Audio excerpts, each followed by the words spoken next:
문은 흔들리지 않는다. 말씀 연구 시간이 돌아왔습니다. 오늘은 22번째 교회의 존재 이유는 무엇인가 이런 주제로 함께 연구를 하겠습니다. 지난번 우리가 21번째는 교회는 무엇인가에 대한 교회의 정체성에 대한 것을 보았고, 오늘은 그 교회가 존재하는 이유가 무엇인가, 목적과 이유에 대한 것을 말씀을 통해서 함께 살펴보도록 하겠습니다. 교회는 세상을 위해 존재한다고 할 수 있습니다. 교회는 그 자체로서의 존재 이유가 아니라 교회의 존재 이유는 세상을 위해 존재한다, 이렇게 정의할 수 있겠어요. 소명받은 제자로서의 교회는 세상으로 나가야 합니다. 그런데 많은 경우에 교회가 우리끼리의 문화에서 겟토를 형성해서 머무르고 있는 경우가 많아요. 그것은 교회의 본질적인 존재 이유를 제대로 이해하거나 확신하지 못하기 때문에 나타나는 현상일 수가 있습니다. 교회의 존재 이유에 대한 성경적 명확한 이해와 깨달음이 있을 때에 신자들 한 사람 한 사람이 교회를 구성하는 지체로서 자신의 역할에 대한 분명한 행동을 할 수가 있게 되고, 교회는 세상에 존재하는 그 이유에 따라서 세상을 위하여 하는 중요한 역할들을 감당하게 될 것입니다. 첫 번째, 하나님께서 이 땅에 교회를 세우신 목적이 무엇이라고 생각하는지 자신의 생각을 기록해 보라. 이거는 이제 본 내용을 공부하기 전에 평소에 교회에 대한 교회론, 교회의 존재 이유, 교회가 무엇인가 이런 것에 대해서 어떤 신학적 이해, 개념, 깨달음이 있는가 하는 것을 본인 스스로 먼저 한번 점검하고, 오늘 전체 내용을 공부한 다음에 이전에 자기가 이해했던 것과 비교해서 자신의 생각을 다시 한번 업그레이드하는 기회를 삼기 위한 과정입니다. 두 번째, 하나님께서 인간을 창조하신 이유는 무엇인가? 이사야 43장 7절과 21절을 비교해 보겠습니다. 43장 7절에는 내 이름으로 불려지는 모든 자, 곧 내가 내 영광을 위하여 창조한 자를 오게 하라. 여기 7절에는 어떤 의미로 사용하셨습니까? 하나님께서 내 영광을 위하여 창조했다. 인간의 창조 이유, 목적입니다. 근데 21절에는 이 백성은 내가 나를 위하여 지었나니, 창조한 것이 여기 다른 위에는 창조했다 그랬고 7절에는 지었나니, 위에 7절에는 영광을 위하여 창조했다 하는데 21절에는 나를 찬송하게 하려 함이라. 그러면은 던진 질문과 이사야 43장 7절과 21절을 비교하면은 어떻게 정리할 수 있겠습니까? 하나님께서 인간을 창조하신 이유, 목적은 하나님의 영광을 위하여 창조했는데, 그 하나님의 영광을 위하여 창조했다는 말은 하나님을 찬송하게 하기 위한 것이고, 하나님의 영광을 찬송하는 것이 뭐냐? 예배다 하는 겁니다. 그래서 인간을 창조하신 이유는 하나님의 영광을 나타내는 예배 드리는 존재로 인간을 창조했다, 이렇게 정리할 수 있겠어요. 세 번째, 예수님께서는 십계명의 첫째부터 넷째 계명까지를 어떻게 요약하셨는가? 예수님이 마태복음 22장에서 십계명을 우리가 아는 대로 크게 두 부분으로 요약을 하셨잖아요. 하나님을 사랑하고 그 다음에 두 번째 부분은 이웃을 사랑하라. 그러면은 예수님께서 십계명 전체 10계명을 하나님 사랑과 이웃 사랑으로 요약을 했는데, 서론에서 교회는 세상을 위해 존재한다 했고, 그 다음에 하나님께서 인간을 창조하신 이유는 하나님의 영광을 드러내기 위한 예배하는 존재로 창조했다는 걸 보았습니다.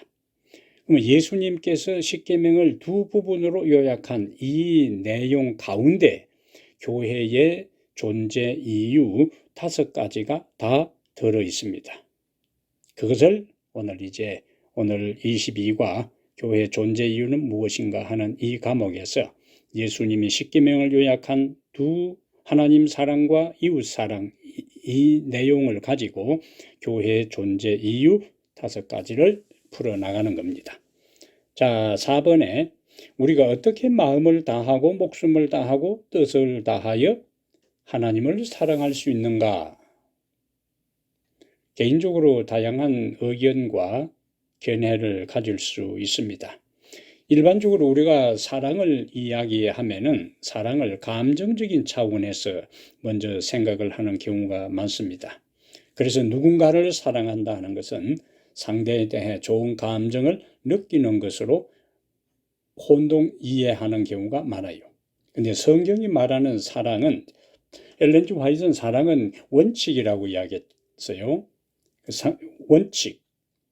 그러면 성경적 의미의 사랑을 성경 안에서 성경의 저자들은 그리고 예수님은 하나님을 사랑한다는 것이 무엇인가 하는 원칙적인 면을 우리에게 말씀을 해주고 있는데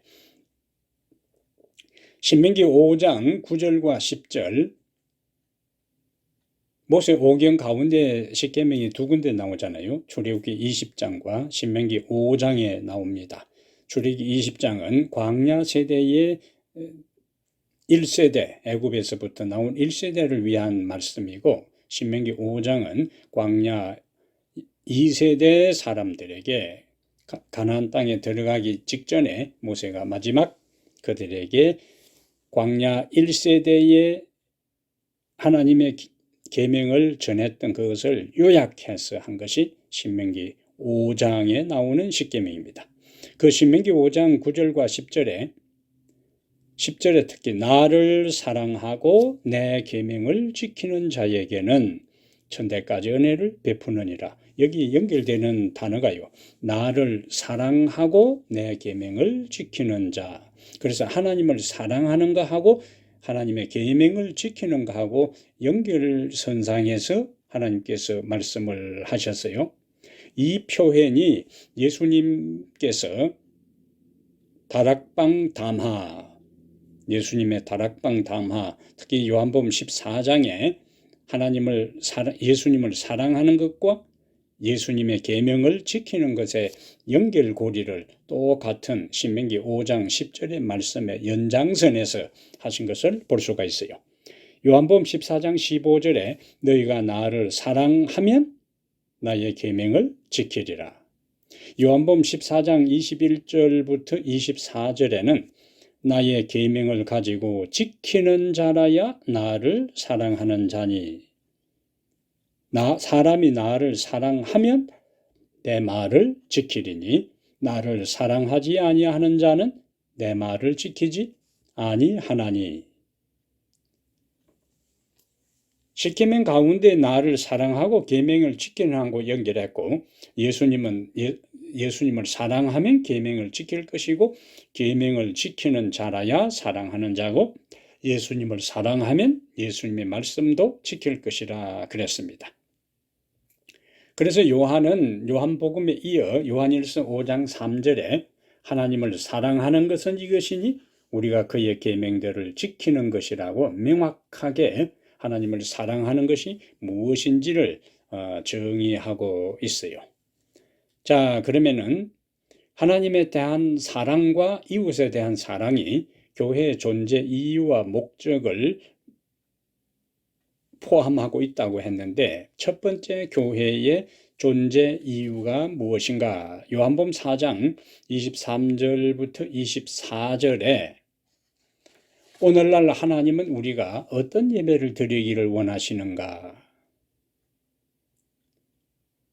예수님께서 수가성 우물가에서 사마리아 여인과 대화하는 가운데 사마리아 여인이 계속 자신의 그 난처한 입장에서 벗어나기 위해서 예배 문제로 질문을 던졌을 때 예수님께서 영과 진리로 예배하기를 원하신다. 하나님은 지금 영과 진리로, 옛날 번역에는 신령과 진정으로 했는데 원어상 정확하게 이번 개역 개정판에서는 영과 진리로 예배하기를 원하신다. 하나님이 기대하는 예배는 영과 진리로 예배하기를 원하시는데, 그러면 두 번째 영과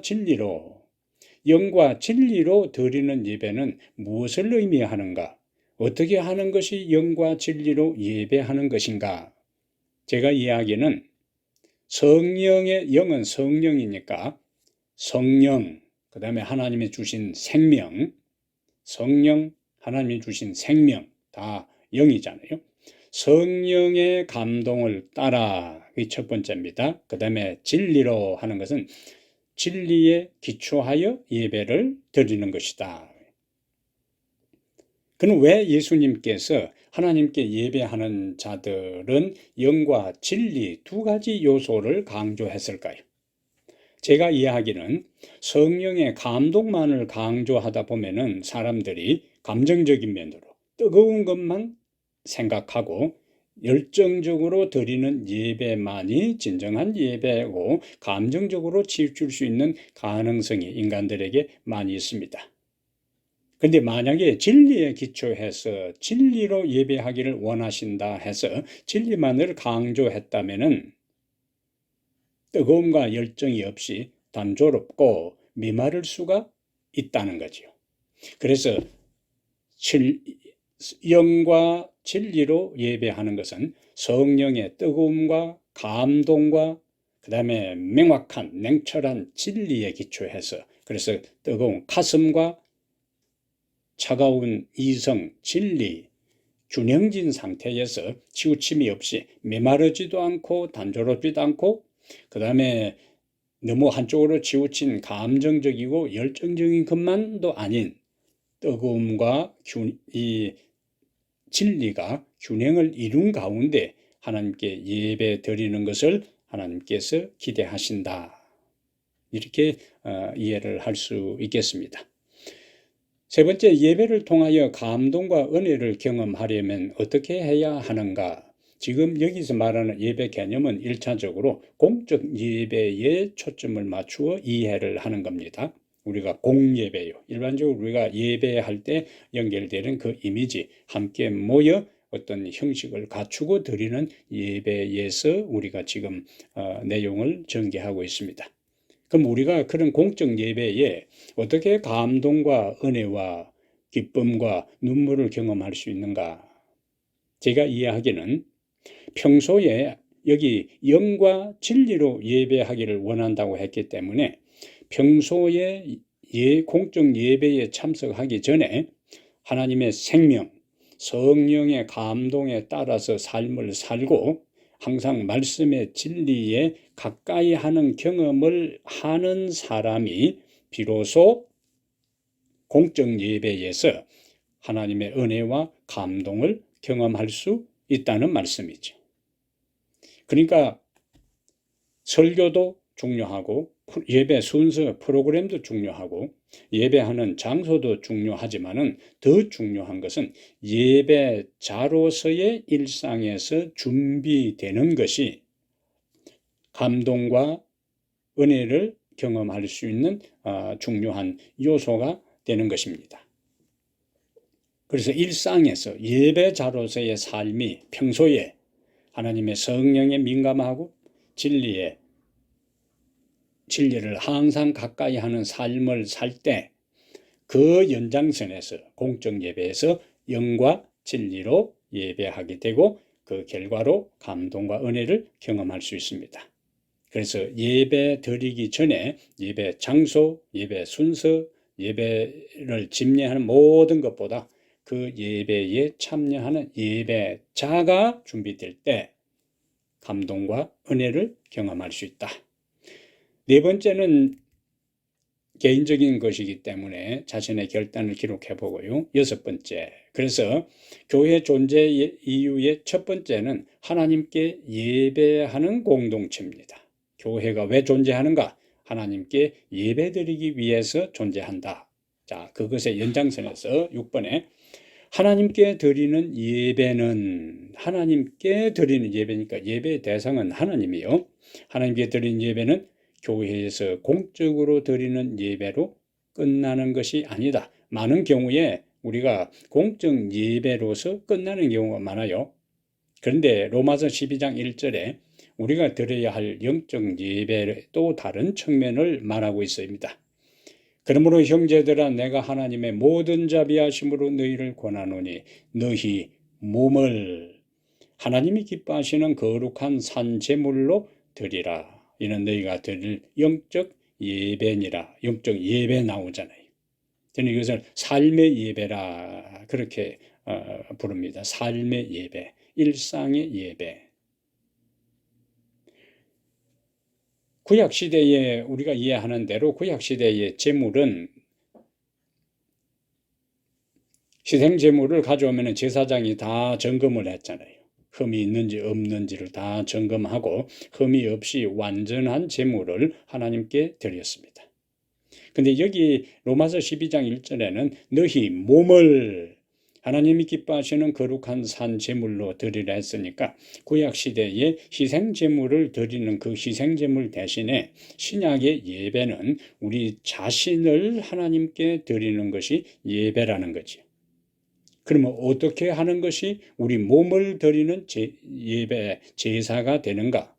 그것이 일상이라는 거죠. 일상의 삶에서 하나님의 거룩한 생명을 부여받은 존재로서 진실된 마음과 정신으로 진리의 가르침을 따라서 순종의 삶을 살아가는 것이 일상에서 말하는 몸을 드리는 제사, 진정한 일상의 예배가 될 수가 있습니다. 그래서 신앙생활이라는 거죠. 신앙생활, 하나님을 섬기고 하나님을 믿고 하는 것은 결국 삶이라는 것. 삶과 분리된 상태에서는 진정한 예배가 일어날 수가 없는 겁니다. 믿음이, 신앙이 믿는 바가 삶으로 표현되고 실천될 때 그것이 바로 하나님께 드려지는 산제사, 예배가 되는 겁니다. 자, 지금까지 우리가 교회 존재의 첫 번째 이유, 예배에 대한 것을 두 가지 관점에서 공적 예배와 일상의 예배, 공적 예배의 은혜는 일상의 예배의 연장선에서 공적 예배가 이루어지고 공적 예배를 통해서 받은 바 은혜를 다시 일상의 삶에서 실천하는 그 연결되는 사이클이 중요하다 하는 것을 말씀드렸습니다. 자, 7번에 이제 앞에서 예수님께서 십계명을 두 부분으로 요약했고 하나님을 사랑하라. 하나님을 사랑하는 것이 뭐냐? 하나님께 예배하는 것이고 하나님께 예배하는 것이 교회 존재의 첫 번째 이유다 하는 것을 보았습니다. 자, 예수님은 마태복음 22장 39절에 7번에 보면은 십계명의 5제부터 10제 계명을 어떻게 요약하셨는가? 둘째도 그와 같이 네 이웃을 네 자신과 같이 사랑하라 하셨으니. 십계명의 두 번째 부분은 이웃사랑이지요. 이웃사랑.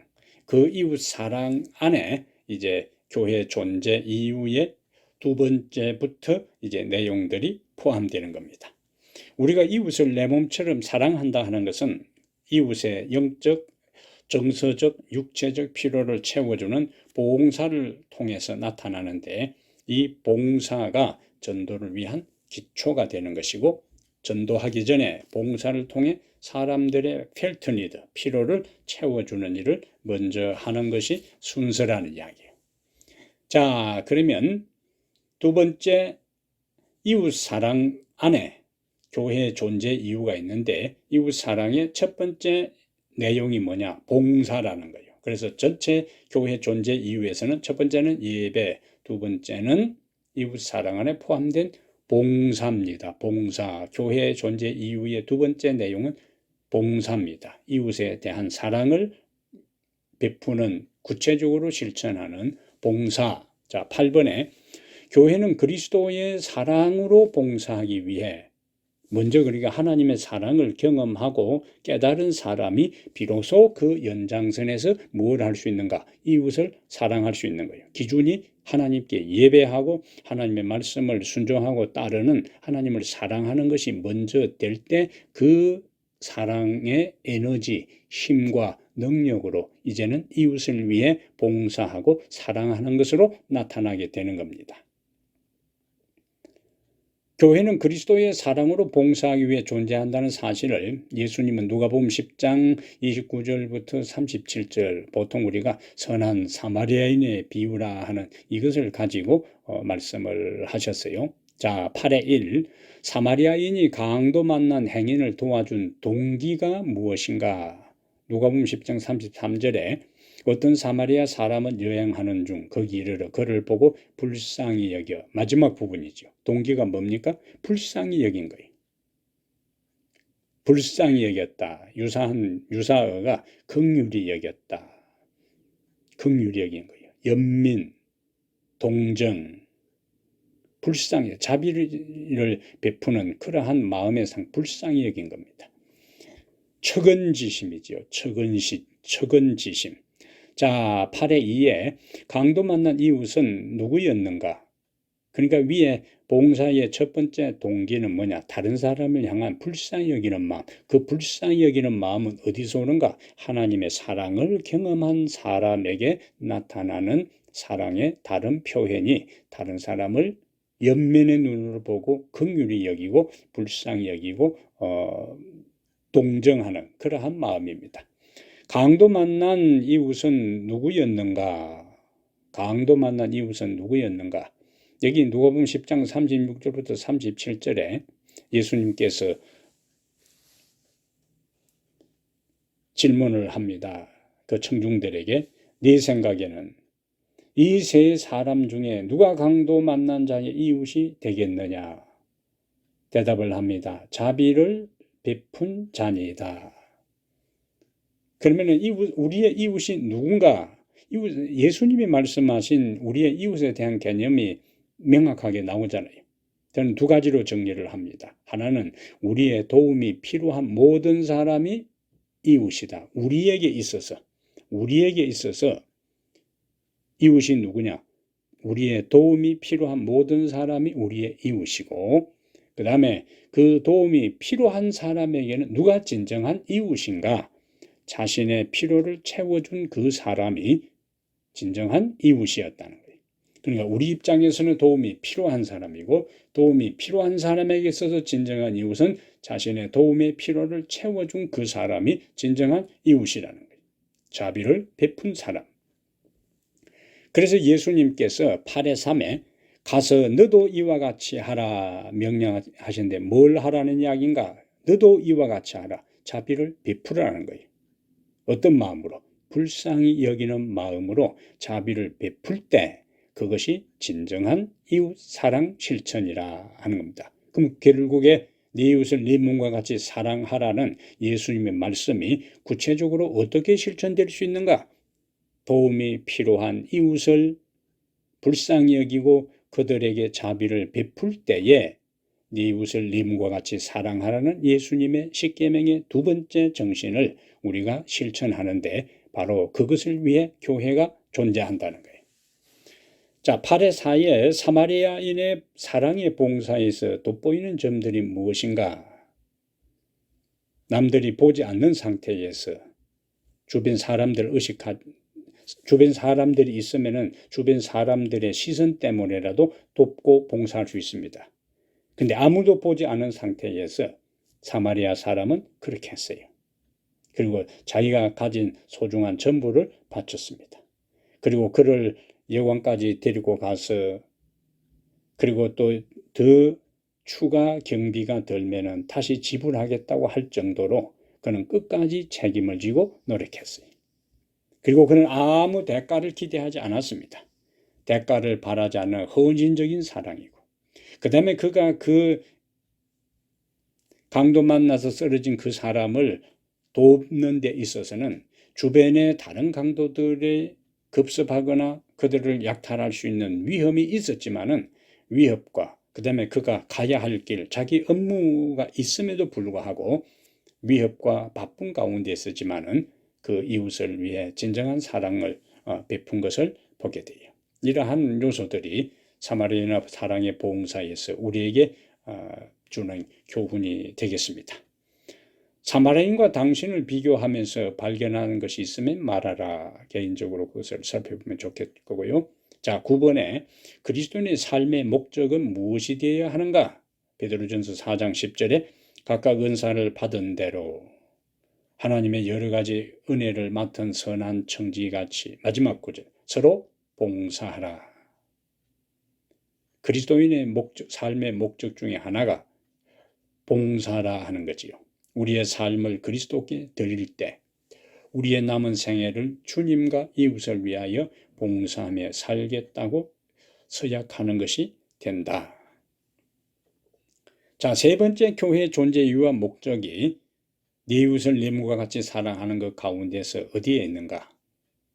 세 번째는 교회 존재 이유는 전도입니다. 전도. 마가복음 16장 15절에 교회가 세상에서 해야 할 궁극적인 일은 무엇인가? 또 이르시되 너희는 온 천하에 다니며 만민에게 복음을 전파하라. 전도법 15페이지에 전도는 하나님의 분부이고 교회는 인류의 구원을 위하여 주어진 기관이다. 사도행전 9페이지에 사도행전 첫 챕터가 교회에 대한 하나님의 목적인데 교회에 대한 하나님의 목적 제1장 첫 페이지 첫 문장이 교회는 사람들로 하나님께 돌아가는 길을 찾도록 도와주기 위하여 존재한다. 교회는 인류의 구원을 위하여 하나님께서 제정하신 기관이다. 교회는 봉사를 위하여 조직되었으며 그의 사명은 세상에 복음을 전하는 것이다. 계속 주어가 교회잖아요. 교회. 길을 찾도록 도와주기 위해 존재하고 인류의 구원을 위하여 하나님께 정하신 기관이고 봉사를 위해 조직되었고 사명이 뭐냐? 세상에 복음을 전하는 것이다.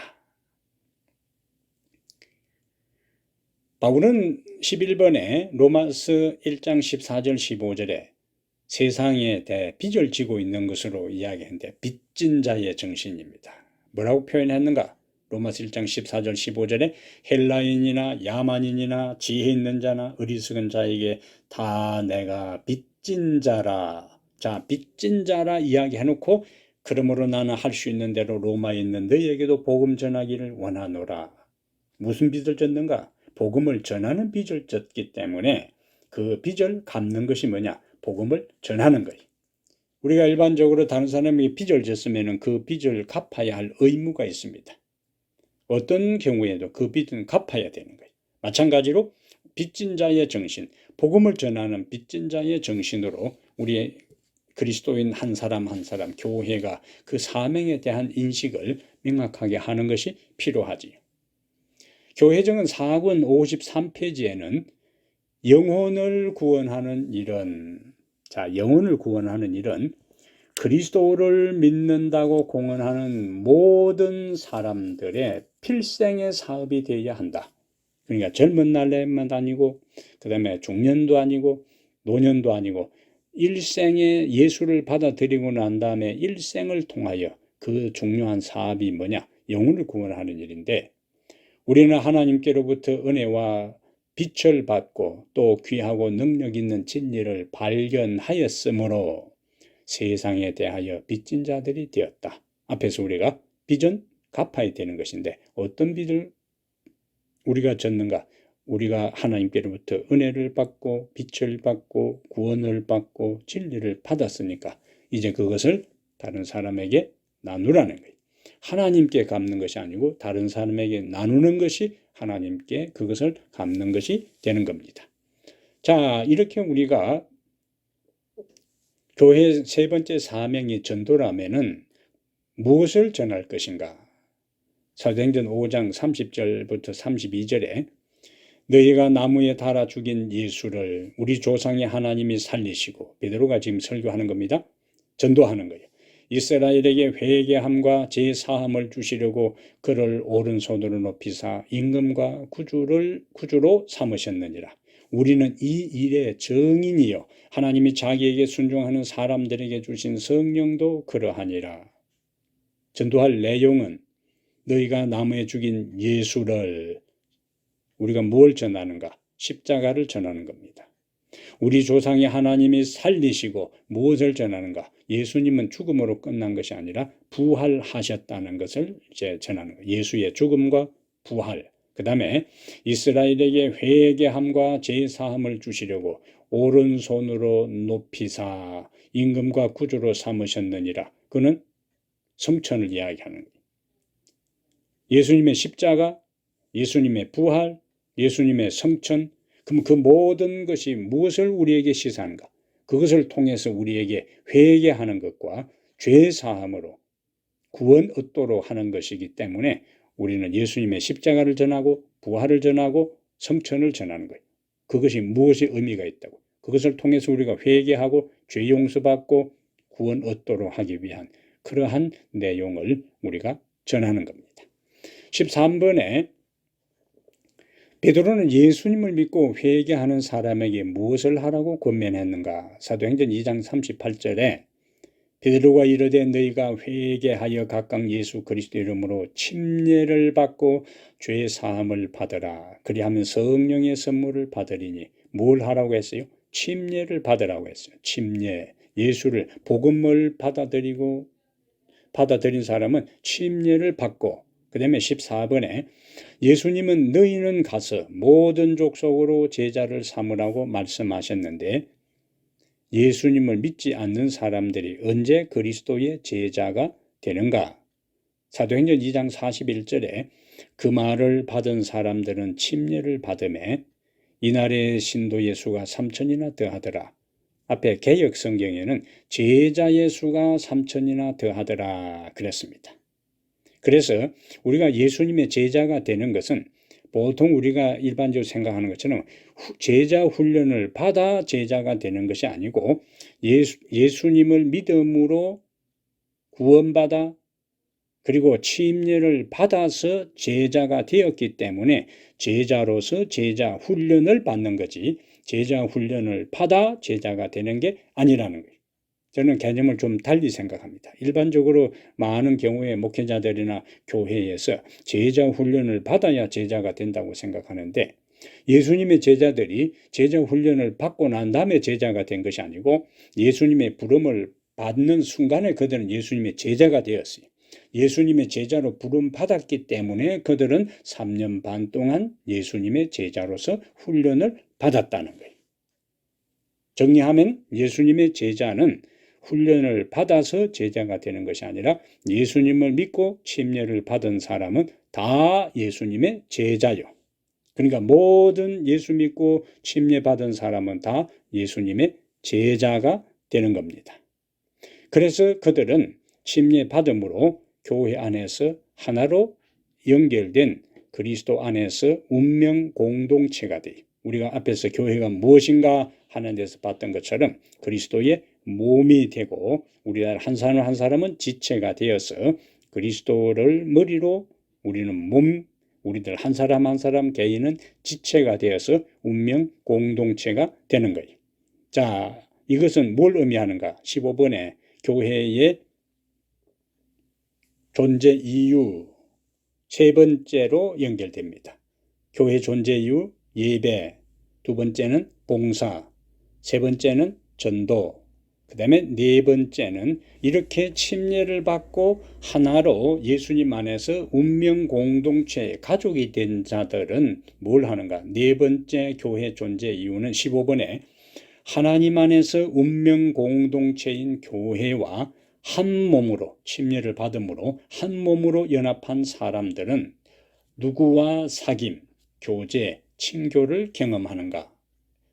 요한일서 1장 3절에 우리가 보고 들은 바를 너희에게도 전함은 너희로 우리와 사귐이 있게 하고, 여기 코이노니아 나오잖아요. 펠로우십입니다. 코이노니아. 우리와 사귐이 있게 하려 하매니 우리의 사귐은 아버지와 그의 아들 예수 그리스도와 더불어 누림이라. 여기 공동체 안에서 누리는 교제와 친교, 이 교회의 네 번째 존재 이유입니다. 교회의 네 번째 존재 이유는 예수님 안에서 한 영적 공동체가 된 형제 자매들이 하나님 안에서 교제와 친교를 경험하는 것이 바로 교회의 네 번째 존재 이유입니다. 이것은 교회의 다양한 친교 활동을 통해서 사랑과 우정을 나누고 경험하기 때문에 신자들의 가장 깊은 교제에 대한 욕구가 충족되는 겁니다. 현대인의 특징 중에 하나인 군중 속의 고독감과 외로움에서 벗어날 수가 있어요. 그 밑에 메슬루의 인간 기본적 욕구 이론은 여러분들이 참고로 이제 보시고 교회에서 이러한 것들이 충족되는 것을 우리가 볼 수가 있어요. 자, 16번째. 예수님은 성천하시면서 교회에 무엇을 명령하셨는가? 교회의 다섯 번째 존재 이유, 목적은 훈련입니다. 훈련. 자, 16번에 예수님은 성천하시면서 교회에 무엇을 명령하셨는가? 마태복음 28장 19절 20절 가장 우리가 잘 아는 익숙한 말씀입니다. 거기에 그냥 우리 한글로 동사를 보면은 그러므로 너희는 가서 하나 나오고 모든 민족을 제자로 삼아 두 번째 동사고 아버지와 아들과 성령의 이름으로 침례를 베풀고 세 번째 내가 너에게 분부한 모든 것을 가르치고 지키게 하라. 볼지도 내가 세상 끝날까지 너희와 항상 함께 있으리라. 여기에 가서 동사도 있고 가서 제자를 삼아 침례를 베풀고 가르쳐 지키게 하라. 이 모든 5개의 동사 가운데 가장 핵심적인 동사가 제자를 삼으라. 제자를 삼으라. 그것이 핵심 단어, 핵심 구절이 돼요. 그러니까 가는 목적도 침례를 베푸는 목적도 가르쳐 지키는 것도 결국에 제자를 삼는 거예요. 제자로서의 훈련이라고요. 제자로 삼아 먼저잖아요. 제자로 삼아 가르쳐 지킨 다음에 제자가 되는 것이 아니라 예수 믿고 침례 받으면 다 제자가 되니까 그 제자된 자들을 뭐 하는가? 가르쳐 지키도록. 그것이 연결되는 거예요. 가르쳐 지키게 하는 교육이 뭐냐? 훈련입니다. 훈련. 그래서 제자 훈련은 사람들이 훈련을 해서 제자가 되는 게 아니라 예수 믿고 침례 받은 사람은 제자고 그 제자들은 가르쳐 지키는데 목적이 뭐냐? 사람들이 그들의 생각과 감정과 행동에 있어서 더욱 그리스도를 닮아가도록 돕는 과정이 제자 훈련입니다. 여기도 제가 이해하는 제자 훈련 개념과 일반적으로 제자 훈련 할 때에 생각하는 개념은 조금 다른 것 같습니다. 일반적으로 제자 훈련은 기능인 양성이에요. 또 자기와 같은 사람을 목사와 같은 사람을 양성해서 대신 전도하게 하고 가르치게 하고 침례 주게 하고 그 목적으로 제자 훈련을 대부분 합니다. 제가 이해하는 제자 훈련은 기능인 양성이 아니에요. 성경 가르쳐 가지고 똑같이 다른 사람 목사처럼 다른 사람 가르쳐 가지고 침례 주게 하고 하는 그것이 제자 훈련의 목적이 아니고 생각과 감정과 행동에 있어서 예수 닮는 인격입니다. being입니다. being, 존재에서부터 시작하는 거예요. 제자 훈련의 목적은 예수 닮는 인격입니다. 예수 닮는 인격자로 훈련을 시켜서 그 다음에 비로소 예수님의 사역에 동참하게 하는 거예요. 기능인 그 펑션을 가르치는 펑션과 스킬을 가르치는 것이 아니라 예수님의 인격에 동참하도록 being, them, 존재를 먼저 가르친 다음에 그 연장선에서 예수님의 사역에 동참하는 일을 하도록 하는 것으로 연결되는 것이 예수님의 제자 훈련의 핵심이라 그렇게 이해를 해요. 복을 밑에 조금 더 보겠습니다. 자, 17번에 교회가 성도를 말씀으로 잘 훈련하면 어떤 유익이 있는가? 베드로전서 2장 2절에 갓난아기들 같이 순전하고 신령한 젖을 사모하라. 이는 그로 말미암아 너희로 구원에 이르도록 자라게 하려 함이라. 마지막 구절이 포인트입니다. 성도를 말씀으로 훈련하면 그들이 영적으로 성장하게 되는 거지. 그 다음에 두 번째, 사도행전 20장 32절에 바울이 에베소 장로들을 모아서 그들에게 마지막 부탁을 하는데, 지금 내가 여러분을 주와 및 그 은혜의 말씀에 부탁하노니 그 말씀이 여러분을 능히 든든히 세우사 거룩하게 하심 입은 모든 자 가운데 기업이 있게 하시리라. 여기 포인트는 든든히 세우사입니다. 성도들을 말씀으로 훈련시킬 때에 그들이 성장하게 하고 그들이 흔들리지 않고 든든해지는, 뿌리를 말씀에 깊이 내리는, 그리스도 반석의 뿌리를, 기초를, 인생의 기초를, 신앙의 기초를 내리는 그 훈련이지요. 그래서 흔들리지 않고 든든히 서게 되는 그 과정입니다. 자, 18번에 예수 그리스도께서 성도를 훈련시킬 목적으로 교회에 무엇을 주셨는가? 교회의 존재 이유의 마지막이 훈련이라 그랬으면은 누가 그들을 훈련시키냐 그죠. 에베소 4장 11절에 은사에 대한 이야기를 하면서 어떤 사람은 사도로, 어떤 사람은 선지자로, 어떤 사람은 복음 전하는 자로, 어떤 사람은 목사와 교사로 주셨으니, 여기 목사와 교사로 삼으셨으니 할 때에 목사 곧 교사, 그래서 목사는 바로 가르치는 교사다 하는 개념으로 이해할 수 있습니다.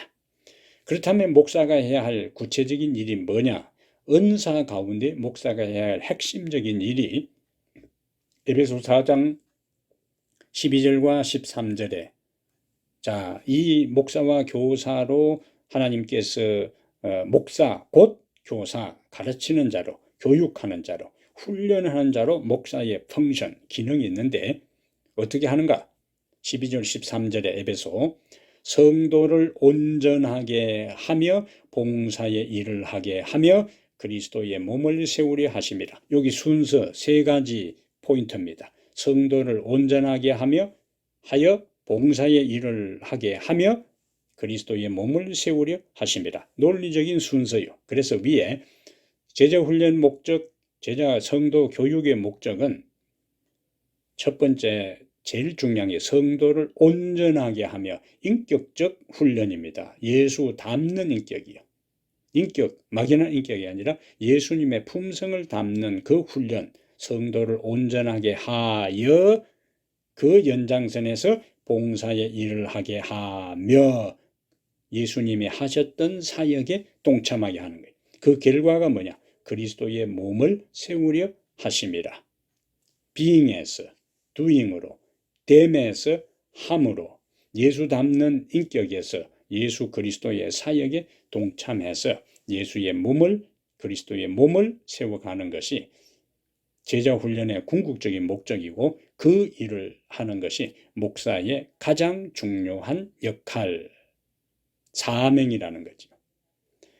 우리가 다 하나님의 아들을 믿는 것과 아는 일에 하나가 되어 온전한 사람을 이루어 그리스도의 장성한 분량이 충만한 데까지 이르리니, 이러한 과정에서 우리가 영적인 깊은 성숙, 예수의 장성한 분량에 이르는 성숙이 이루어지는 거지요. 당신은 온전한 인격과 삶을 갖추기 위해 노력하고 있는가? 당신은 제자 훈련에 몸을 담은 이후 자신의 인격과 삶에 어떤 변화가 있는지 기도하는 마음으로 적어보라. 자, 19번에요. 교회가 세상 앞에서 해야 할 일은 무엇인가? 베드로전서 2장 12절에 너희가 이방인 중에서 행실을 선하게 가져 너희를 악행한다고 비방하는 자들로 너희 선한 일을 보고 오시는 날에 하나님께 영광을 돌리게 하려 함이라. 교회가 세상 앞에서 해야 할 가장 중요한 일은 선한 행실, 삶을 통해 그들에게 본이 되는 거지. 그럼 제자 훈련을 통해 예수의 인격을 담게 되고 그 다음에 그리스도를 전하고 봉사하고 하는 가운데 우리의 인격이 변화될 때 그것이 하나님께 영광을 돌리게 된다는 겁니다.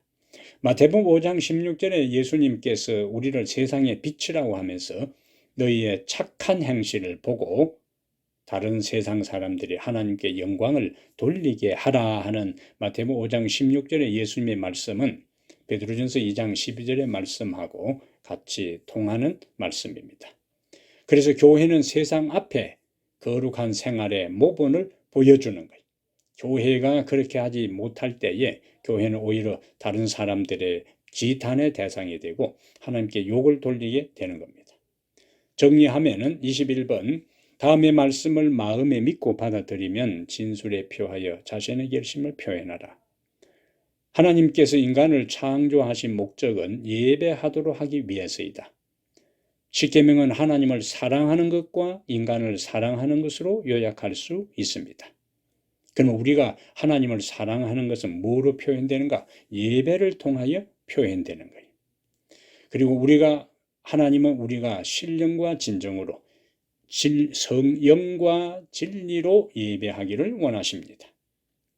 그리고 우리의 일상의 삶을 하나님께 예배하는 마음으로 살아야 합니다. 교회는 봉사를 위하여 존재하는데 봉사는 전도를 위한 기초가 됩니다. 전도는 교회의 중요한 사명입니다. 예수를 믿고 침례를 받을 때 그리스도의 제자가 되고 이들은 교회라는 공동체에 속하게 되지요. 예수의 제자가 된 사람들은 제자 훈련을 통하여 더욱 성숙하여 그리스도를 닮게 됩니다. 교회는 신자들의 거룩한 삶을 세상에 보여주므로 하나님께 영광 돌리는 삶을 살게 됩니다. 결국에 교회의 존재 이후의 마지막 최고의 목적은 예수 닮는 인격과 예수님이 하신 사역에 동참해서 우리의 인격이 변화되어 하나님께 영광 돌리는 삶을 사는 것이 바로 교회의 존재 이유의 핵심이 되는 거예요. 정리하면 교회의 존재 이유는 하나님께 예배하고 그 다음에 전도하고 봉사하고 친교하고 훈련시켜 하나님의 품성을 회복하여 하나님께 영광 돌리는 것이 교회의 존재 이유가 된다. 오늘 공부 여기까지 하겠습니다. 잠깐 기도합니다.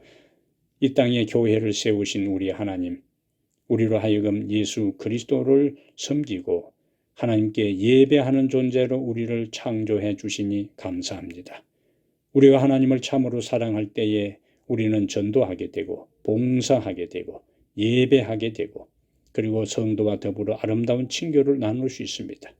이러한 모든 과정에 우리는 그리스도 안에서 참된 훈련을 받음으로 예수의 인격을 닮아 주의 사역에 동참해 궁극적으로 하나님의 품성을 세상에 전가함으로 하나님께 영광 돌리게 될 것이오니 우리들 한 사람 한 사람이 우리가 속해 있는 교회가 바로 그렇게 되게 해 주시옵소서. 우리 주 예수님 이름으로 간절히 기도합니다. 감사합니다. 자, 한 주 잘 계시고 다음 주에 또 다시 여러분들을 말씀을 가지고 찾아뵙겠습니다. 감사합니다.